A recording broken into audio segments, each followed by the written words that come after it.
before we get into it, I want to give you a quick, just kind of story about this formation. Hands down, this is like one of my personal favorite formations to run.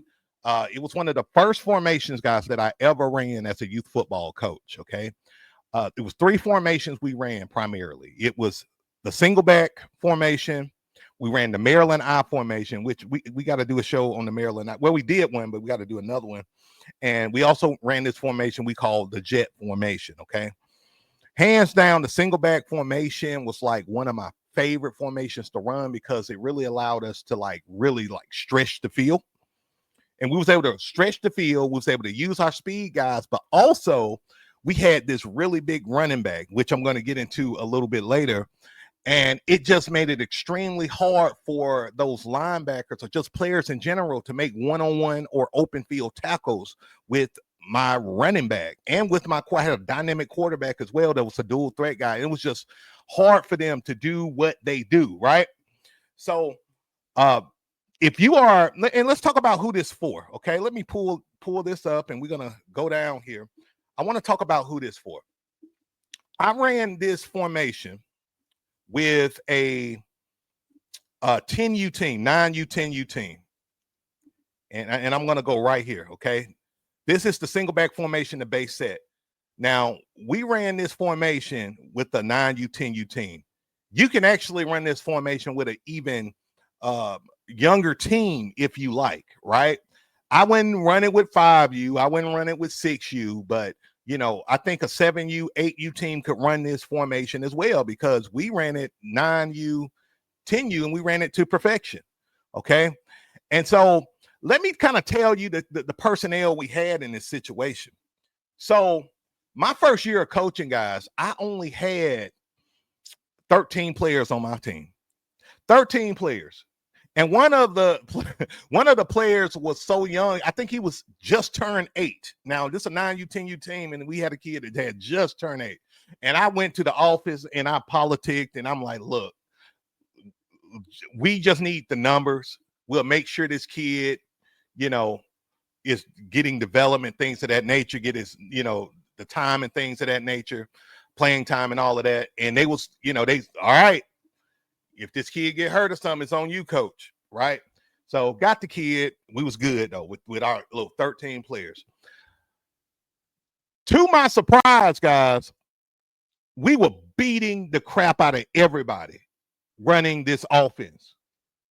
I got to share this story because it's one of the funniest stories, and it was like a pivotal moment in my coaching career, right? So the first game that I coached, we played a team called the West Side Raiders. Shout out to the West Side Raiders. Now, anybody know this team in the Tuscaloosa area? This youth football program has been in existence for 40 years, 50 years, since the beginning. Everybody know this program. At the time, everybody was putting their kid on this program. I mean, this team was a juggernaut. They went undefeated for like 3 years, 4 years. So, if you're going to play this team, what you're getting yourself into, right? So we're out here warming up for the first game. We're at the game field, right? We're warming up. And I'm not seeing the team. I'm like, where's the team? Where's the team? The West Side Raiders, where are they? So we're on the field. We're warming up with our 13 boys. We got the ugliest jerseys you want to see. Our jerseys were supposed to be like, I don't even remember, man. It was 15 years ago. I want to say purple and white. No, it's supposed to be purple and gold. They gave us this hideous burgundy and white. We look like rejects, right? All season. Not to mention, a lot of the jerseys was too big for the kids. So the kids running around looking like Ghost off of Pac-Man or something like that, right? So anyway, we're out here. We're doing our warm-up, and then the team comes, right? This team comes. What's going on, Mason? So the team comes off this hill. The way the field is kind of like it's in a valley a little bit. So when you're coming onto the field, you got to walk down this hill.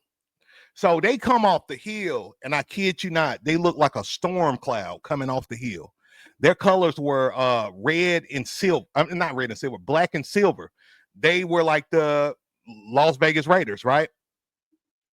And guys, I kid you not, like you felt the like any energy that the kids had just got the life got sucked out of them, and they was freaked out. So I define that, guys. Y'all know what I say when you playing a team and you always take them out of the mental game.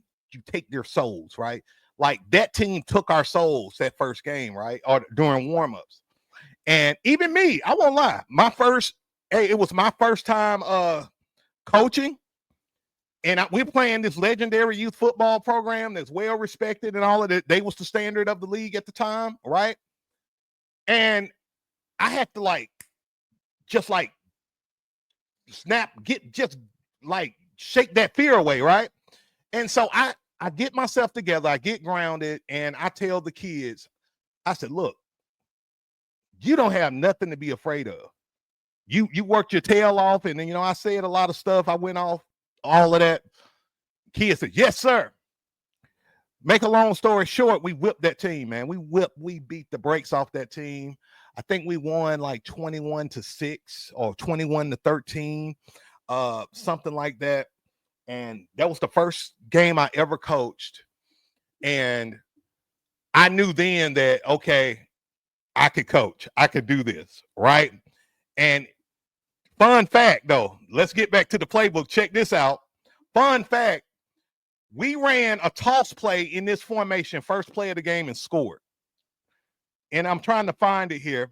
We'll get to it as we go here. But we ran a toss play with our big running back. That was the key. We had a really big running back, which is actually, he's my nephew. And, he's a grown man now, 3 kids, a family, and all of that now. Actually, this kid at the time, he's on my coaching staff. He's over my 9U, 10U team now, which is really dope, right? And he's always been my right-hand man, right? So shout out to Coach Zay and all of that good stuff. But he was a big kid, right? 10 years old. He looked like he was about 13, 14. I had to always bring my my notebook with his age and with his weight and all of that stuff. So, when he was scoring and he was just dominating people, the other team would come out and say, hey, man, y'all cheating, man. That kid too old. That kid, So I already had a notebook ready, y'all. And it was just insane that season. So what made this formation so freaking great is that we had the big running back. We had the dual threat quarterback. We had 2 slot receivers, right? We had brothers at receiver. We had a small speed guy right here. We had his brother, which was a very intelligent kid. No. We had his brother right here, which was a very intelligent kid, but he was more of a blocking kid. He was more of a defensive player, but we used him to block. And then out here in the ISO area, we had my other nephew at wide receiver, which was a very good receiver. He wasn't super fast, but he could catch anything, right? So we were a first-year team, not with a lot of talent, right? The only kid on the team that had experience was my quarterback. The only one, not even my big running back. This was the only kid that had any kind of experience. My offensive line, and this is for you guys who, always say, hey, man, what formation to run if you got a small offensive line, right? This is the formation we ran. Every kid on that offensive line, y'all, I kid you not, should be skill guys on the team. None of those kids were like big kids. All of them were like skill guys. Now, my center, and this is kind of where I learned that smarts outweigh size sometimes, right?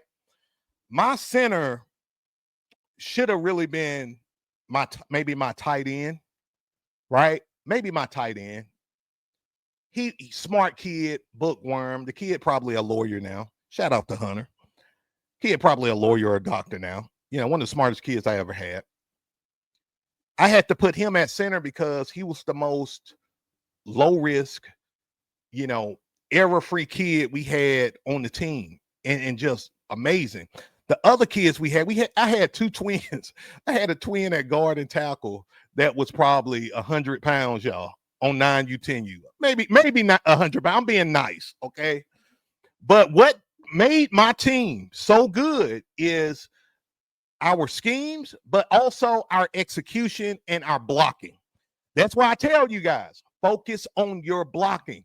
If you look in youth football, guys, in many situations, not all. Now, sometimes you just playing a team that's more talented than you. We're not talking about that. For a lot of you guys, if you focus on blocking and you put an emphasis on it day one, right? I don't care if you got big kids, small kids. If you teach them kids how to block low, have leverage, hands inside the frame, you can win a hell of a lot of games, right? So we had this very average team that ended the season 6-2. We made it to the championship my first year of coaching. We lost in the championship 13-6 in a heartbreaker, absolute heartbreaker.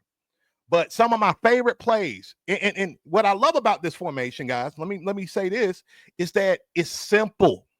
It's simple to install. It's simple to execute, okay? Again, the key is teaching your kids how to block and execute.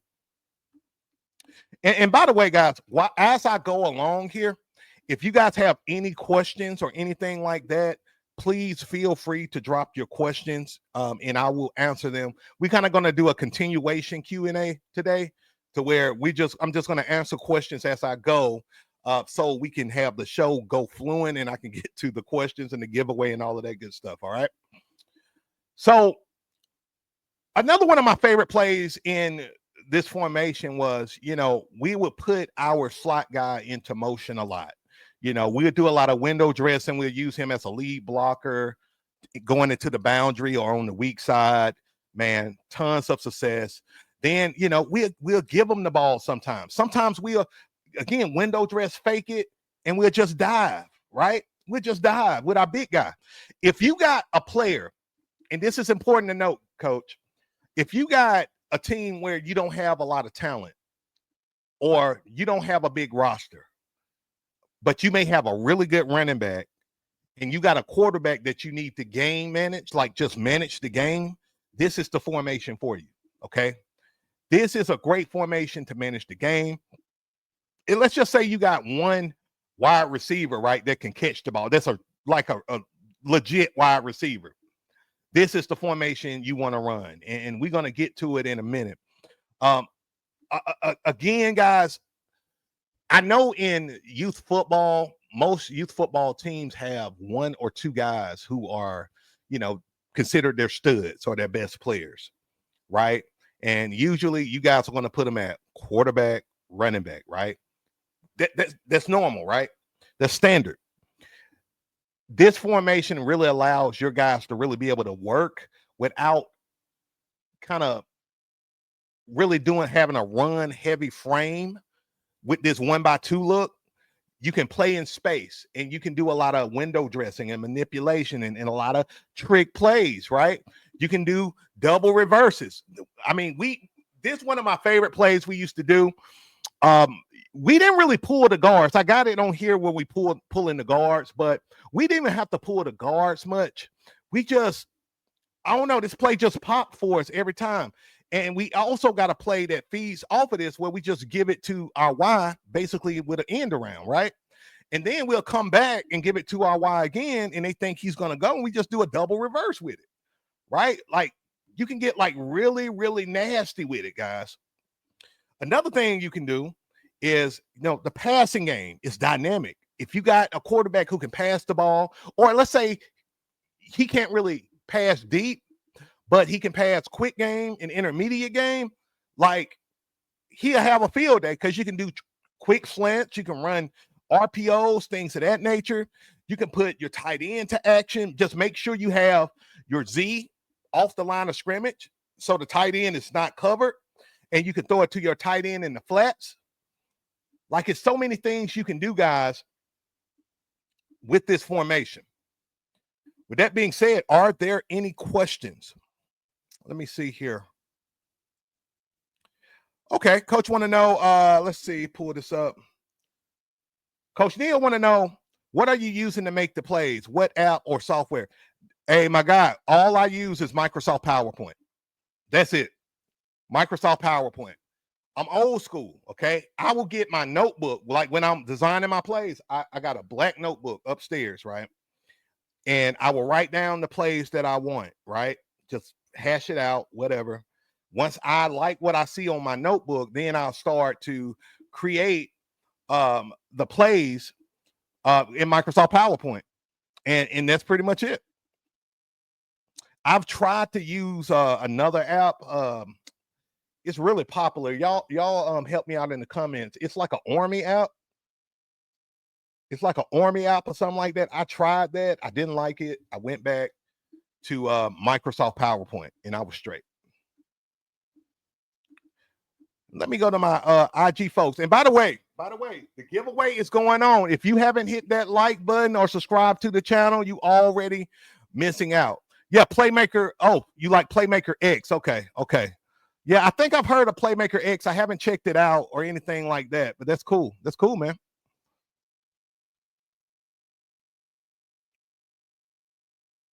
Okay, here's another good question here. BJ want to know, how do you send in play calls specifically for the linemen? Well, we rep the play calls at practice. At that time, I just had my quarterback come to the sideline. This is back in the day. Now, today's standard, my whole team got wristbands, from my linemen all the way to my skill guys, and that's how we do it. And so, we use wristbands, we rep it out at practice, so much so that where my guys know they're blocking the assignment, and then they start communicating with each other. That's it, Coach McDonald.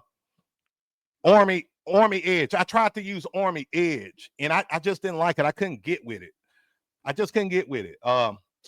Let's see. Coach Eric says Army football app is too complicated, in my opinion. Yeah, that's exactly how I felt with that.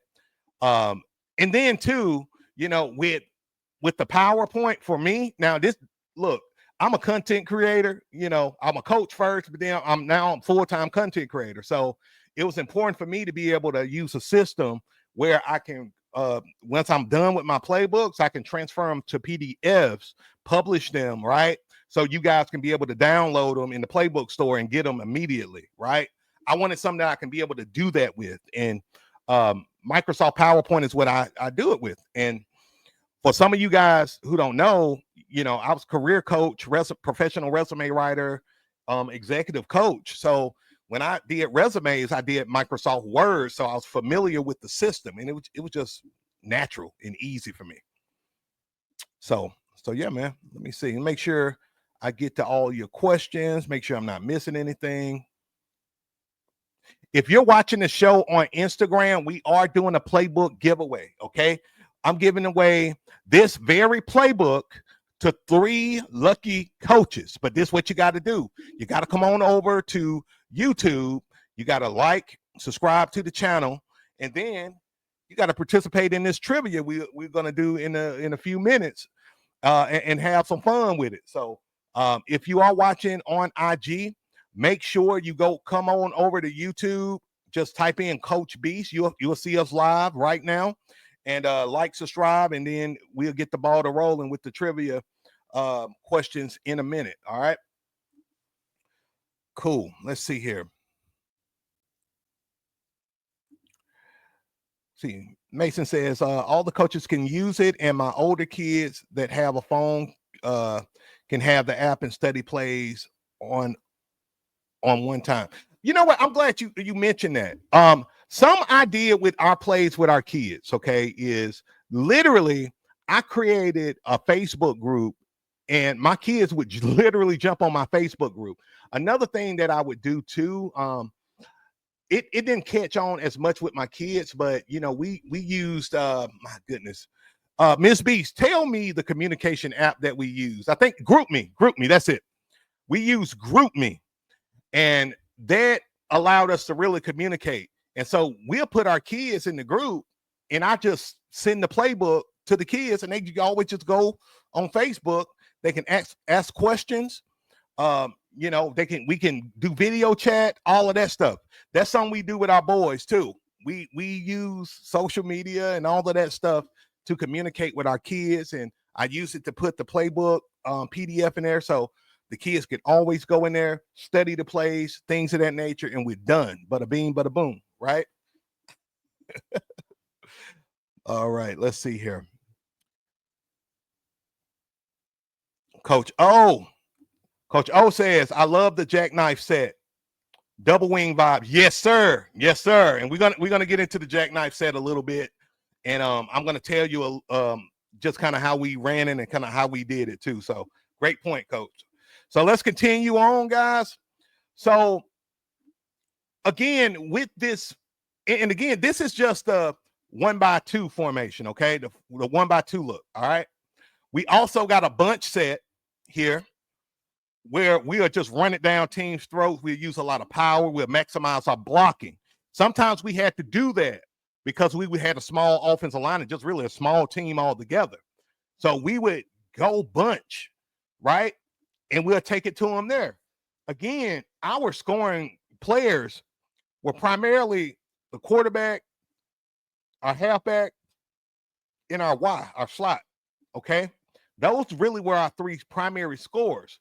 But then we had what I call what's our assassin, really, which was our X over here, which was just a great wide receiver. We'll run a hitch and go special, or just like he just could catch anything. Kid you not, we ran this formation. This kid had 9 touchdown receptions, out of this formation, and that's a lot for youth football, And again, like with the bunch set, similar to the beast offense or the diamond or the single wing, like we want to maximize our blocking and we want to run it down their throats. We want to take it to them. We want to get mismatches, things of that nature, and cause a lot of problems for the defense that we're playing against, right?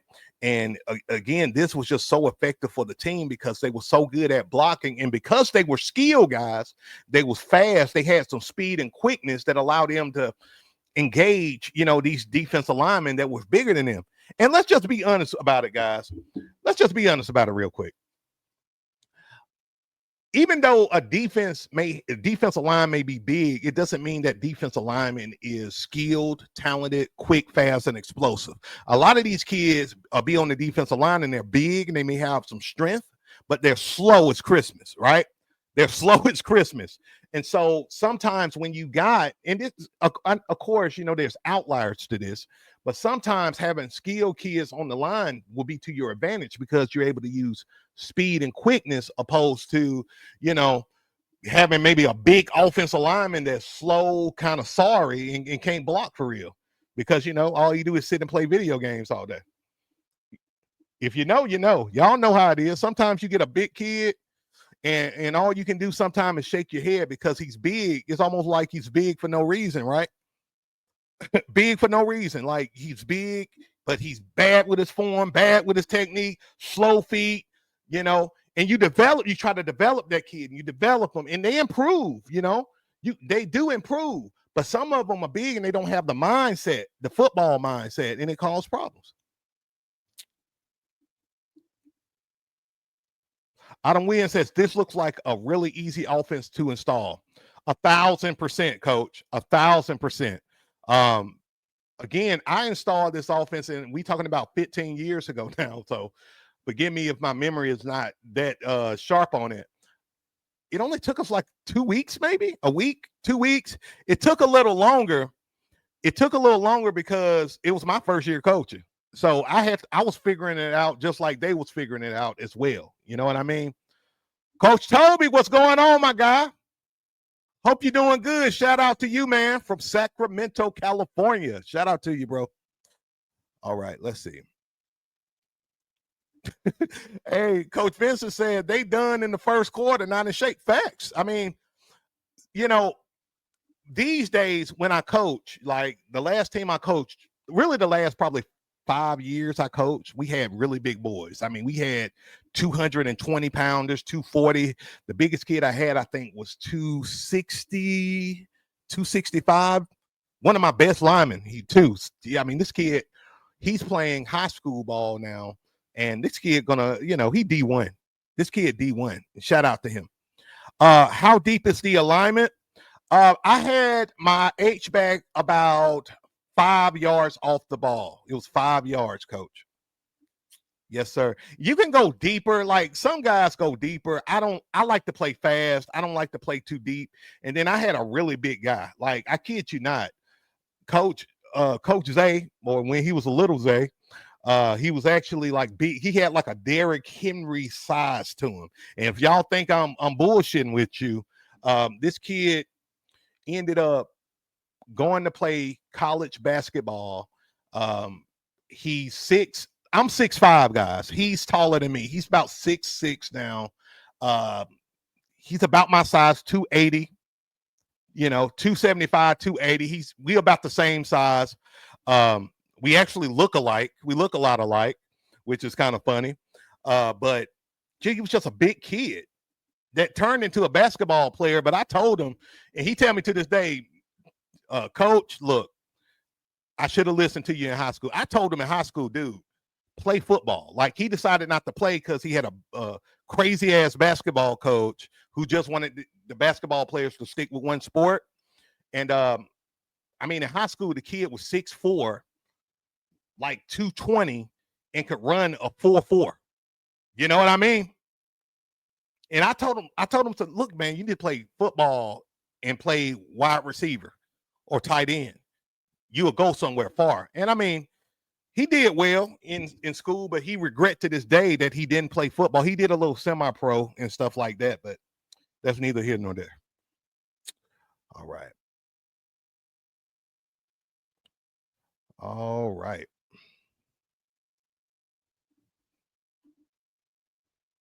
Y'all bear with me.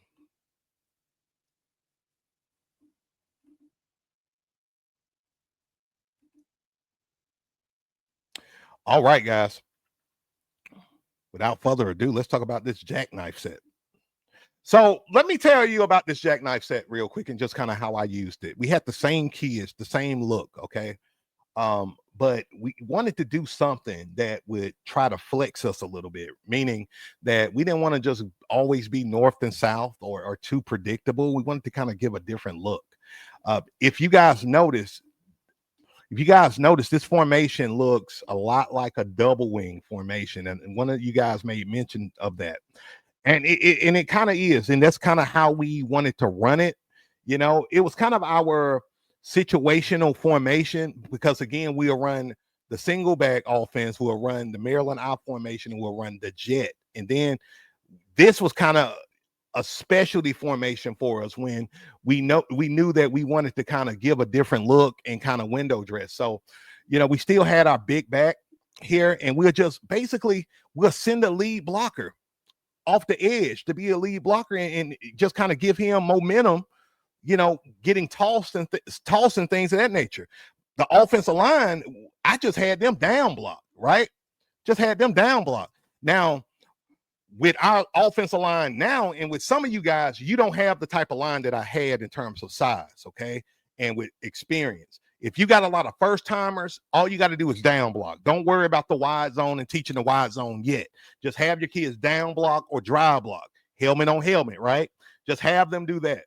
They don't have to do none of this, kind of, I guess I'll say, advanced stuff until they master the basics, right? Down blocking, dry blocking. They learn that. Once they get comfortable, better at doing that, now you can implement outside zone, inside zone, wide zone, things of that nature, okay?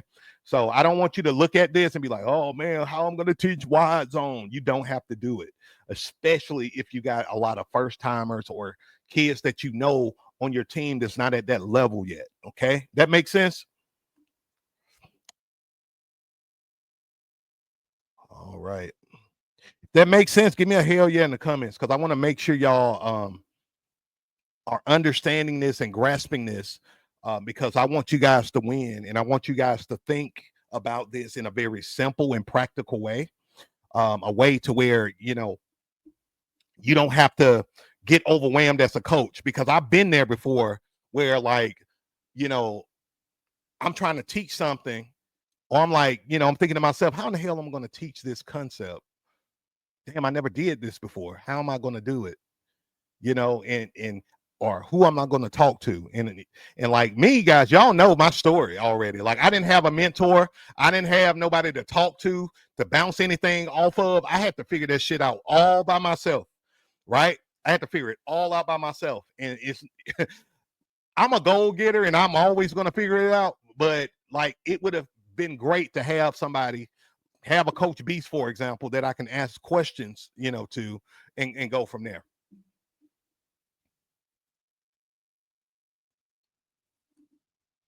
Coach Eric says gap discipline. There is no other way to stop the double wing without gap discipline. Gotta play discipline defense. Big facts, my friend. Big facts.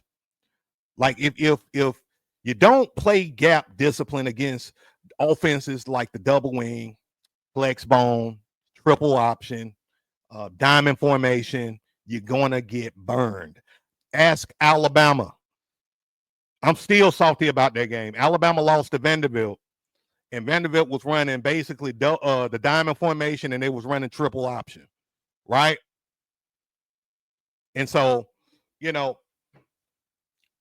thing about it is you have to really, if you're running this offense, if you're running this formation, right?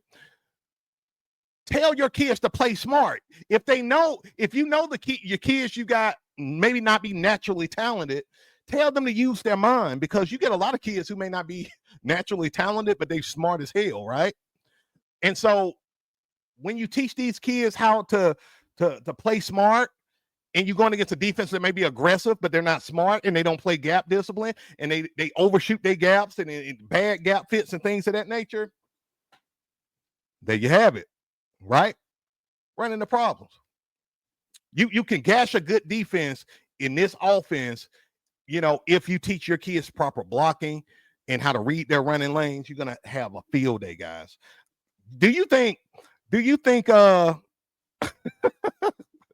hey, Eric crazy, man. Eric crazy. I'm not I was gonna put it up. I'm not even gonna put it up. That's funny. That's funny. But the biggest thing is, guys, keep things simple with your team. Y'all hear me? Keep things simple with your team. In other words, teach block. This is the cheat sheet. I'm finna give y'all the goddamn cheat sheet to winning, okay? And then we're gonna get to this giveaway. All right. Teach blocking on offense, control the trenches, execute the fundamentals, and you're gonna have a field day, guys. Y'all got me? Master blocking, control the trenches, execute on the fundamentals. And look, you may not have the most talented team, but you're going to be hard as hell to beat. Y'all feel me on that? If y'all feel me on that, give me a 1 in the comments. Give me a 1 in the comments, guys.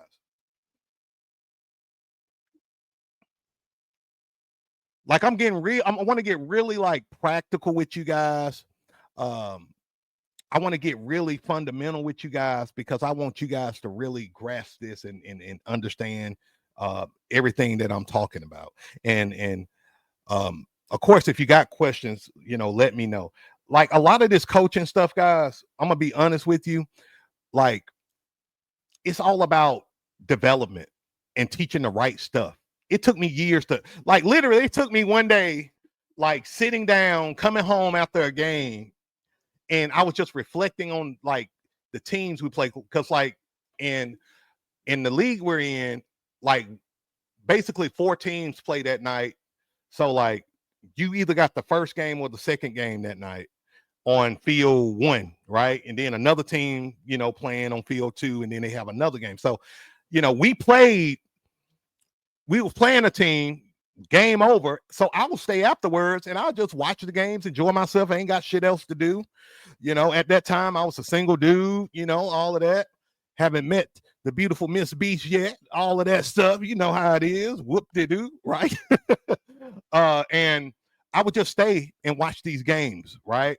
And then I went home and I was just sitting. I think I was sitting in the bed, laying in the bed or whatever. I was watching TV, just reflecting. And I was like, damn, the best teams in the league year after year got the best blocking team and the best tackling team on defense. Like, and this epiphany hit me, guys, like 12 years ago, 10, 12 years ago. And then I started implementing, the philosophies and things of that nature. So I was like, damn, we're going to focus on blocking. We're going to focus on tackling. We're going to focus on execution and fundamentals. That's no matter what formation we run, we're going to focus on those things so we can run whatever formation we want. And guys, understand this. When you got an offensive line that can block, they control the game. If you got an offensive line that can control the trenches, you can control the game, you can control the clock, you can dictate what you want to dictate. And then that's how you dominate. That's how you dominate. Y'all feel me on that? Like it's not difficult. It's not difficult. I listen a lot to Coach Saban. Saban talk about the trenches a lot and controlling the trenches. If you got a team that cannot control the trenches, I would not put my money on you winning the game. If you can teach your kids to control the trenches, your chances of winning that game goes up dramatically, guys. Y'all got me?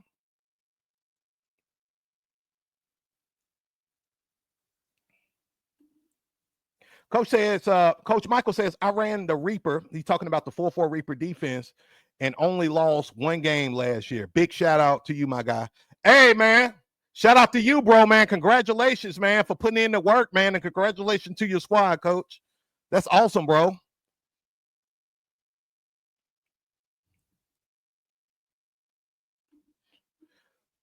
Yeah, Coach Robinson, damn, coach, answer my question. hey, bro, I'm running a show. Don't get your panties in a wad too much. I'm gonna get to it. I promise. I promise. Let's see here. I don't. Let me see. Let me see here. I'm gonna answer your question. I don't want you to get upset or anything. Let me see. And that was like I was telling you guys too. Look, if I don't get to your question, you can always hit the super chat. The super chat going to automatically pop up, right? And then I'll be able to, that's going to guarantee that I see your question and read it. Because like this kind of show today, we got more people, we got more questions, we got way more engagement. So it's going to be hard for me. As a matter of fact, coach, I don't see your question. Do me a solid, bro. Repost your question so I can answer it for you, my guy. Yeah, believe it or not, it's like being on the when you're doing a show like this, it's like being on the interstate, right? It's a lot of moving parts. It's a lot of things that you got to navigate with while you're talking and doing what you do right now, right? All right. I'm gonna wait on Coach Robinson a little bit, and we're gonna talk. And look, guys, and I think Coach Eric said this. Formations like this require the defense to be disciplined. Any defense that plays against you, I got you. It requires you to be like disciplined. So, like, if you playing against a defense that may be aggressive, but they're not disciplined, you can eat them alive in these double wings, the single back formation, the beast. That's why, guys, I share these type of formations with you so you can dominate and not be stressed out and tripping. You can, teach your kids these formations and not be overwhelmed. You know what I'm saying? You can just teach it, install it, and rep it out, right? Teach it, install it, rep it out. Teach, critique, repeat. Teach, critique, repeat. I can't wait to make that a shirt. All right, let's see. Coach Robinson says, how you plan on game day as a OC, offensive coordinator? Well, for me, we do our walkthrough usually the day before the game. And so, we're going to rep out what we're going to do anyway, right? That week with that team. We know the plays we're running. We only come into to the game, coach, with 20 plays each game. That's a very common question I'm asked. How many plays do I bring to a game or run in a game? I have 20 plays, and to be honest, coach, we only run maybe 10 to 15, right? So like we'll have like 8 to 10 core plays, really 8 core plays, and then the rest are composed of passing plays, trick plays, right? Just in case we need them, things of that nature. And that's it. And like we run the beast offense a lot, single wing. So we really take it to teams with our core plays. We flip it. We give different variations of the beast to really cause a lot of disruption and problems with those linebackers. We're going to control the trenches with our offensive line. And so we just get different variations with our core plays. And then the second half, we just tear them up. You know, maybe we may do one explosive passing play or two. But we dictate the game just because we control the trenches early. We score fast. You know, we may be 21-0 at the end of the first quarter. By the time the end of the second quarter, you know, 35-0. They're thinking about, they're thinking about shutting it, ending the game, forfeiting the game, and that's how we do it. You know, I kind of got a reputation of having boring games, right? I kind of got that reputation because we control the game so fast.